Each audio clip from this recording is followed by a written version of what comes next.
Today's guest is the winner of Canada's Drag Race, and in her words, the most boy-crazy person you've ever met. I've been having a total blast hosting the official RuPaul's Drag Race podcast with her, which you should totally check out. If you haven't yet, please welcome my dear friend, the Queen of the North, Priyanka. Yay! Wow! Yay! How was that for an intro? I'm so happy. I love that intro. I'm so happy to add to this hot mess. You look very butch today with your stubble. You're a hairy beast. I don't have to be in drag until tomorrow, so I've been just growing it out. Every orifice has been growing it out. Every orifice. All right, here you go. This is our opportunity. This podcast is all about getting real, talking about the real stuff. And you want to talk about toxic relationships? Go.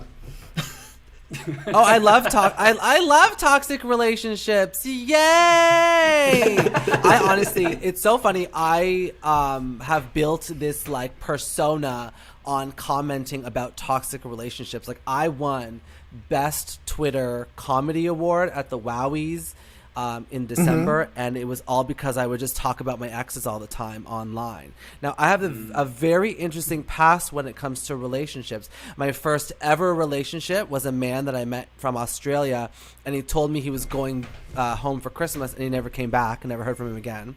And then the second guy I was dating was named Chase, and it was not good. It got weird. It was very, there was a little bit of a physical altercation at one time. So there's that guy. Oh, Then the third guy, I met him. He had a boyfriend at the time, and then we ended up dating for a bit. And then I just fell out of love with him, and that was another toxic feeling because I was like, how can you love somebody so much, and all of a sudden the next day you wake up and you're like, never mind, just kidding. And then the other guy, after him, he was also dating somebody when I met him, and then I never trusted him, always thought he was cheating on me.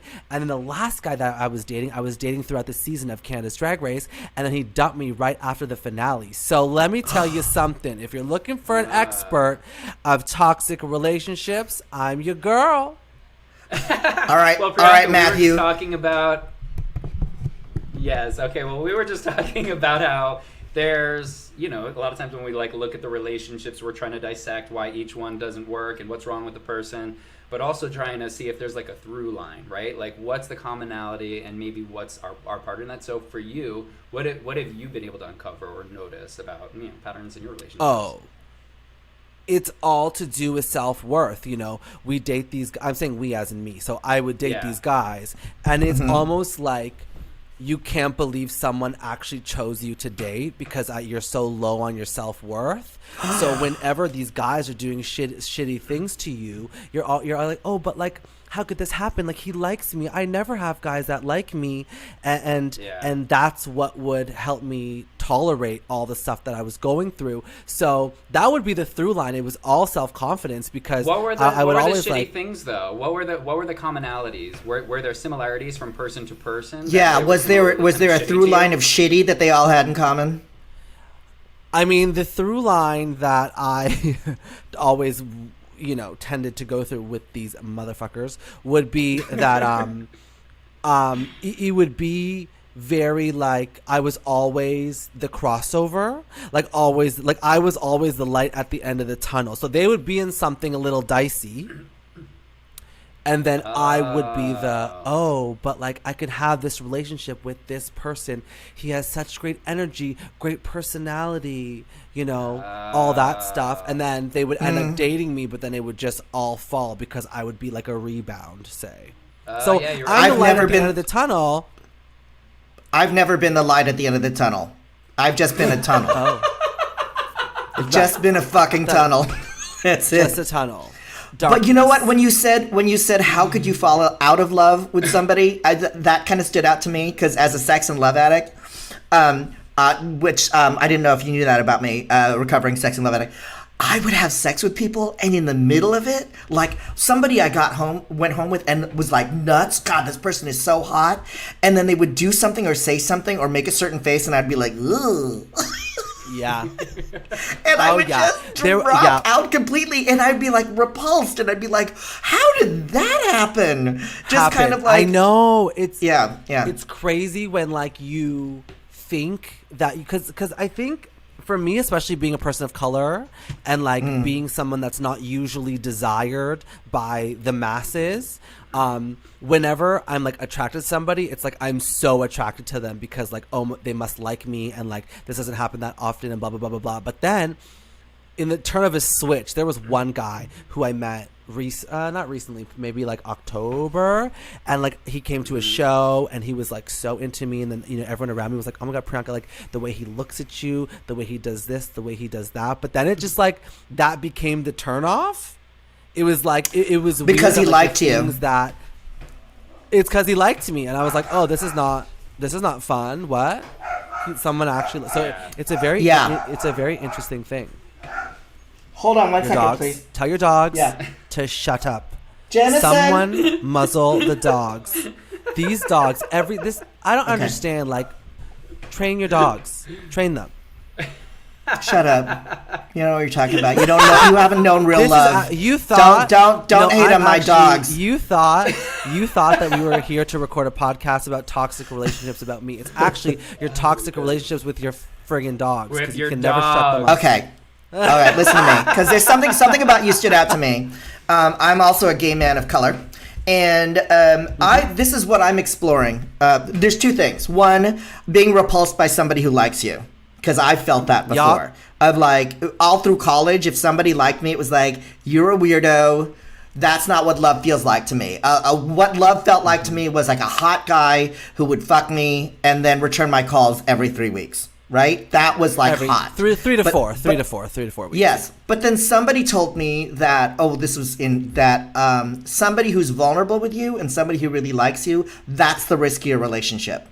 Yes. That's the more dangerous relationship. And when somebody said that to me, I was like, and I got it, because it's like in those relationships, you really have to show up.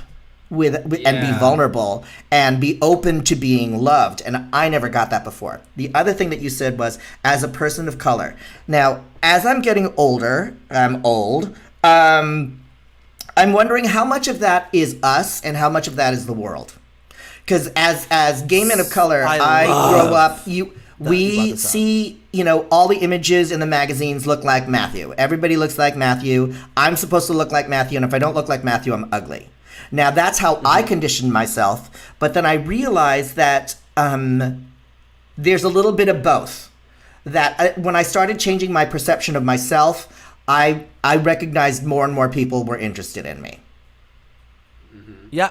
So my question to you is, how much of that is you and how much of that is the world? For me, it was opposite. Like, I didn't realize that there was this big, like, racism within the gay community issue until I started doing drag. Like, before, I would go out to the clubs, pick up some hot guy in the back room, take him home, and that would be it. And the heartbreak would be the heartbreak. I never thought of it because of my skin color. It wasn't until I started drag and I would be on stage looking out into the audience and watching all these different storylines come to life.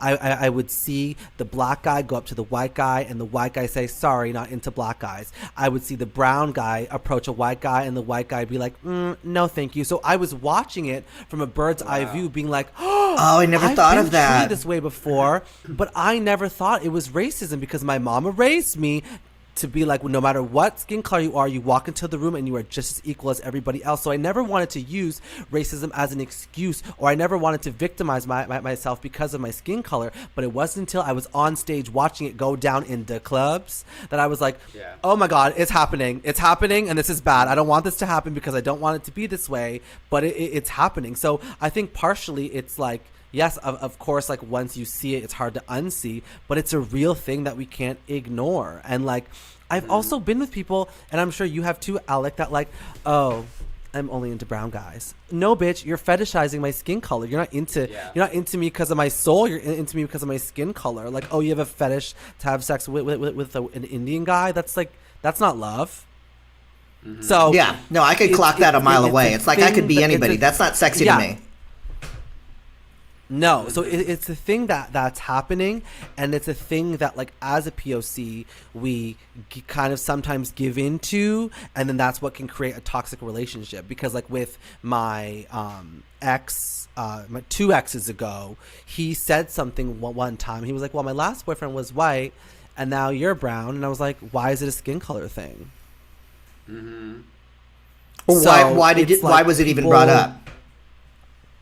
Exactly, like, it shouldn't matter. Yeah. But it makes you think, and it's a scary, slippery slope, because the last thing you want is to be so deep in this relationship with somebody who you're really into, and then have them end up being a racist.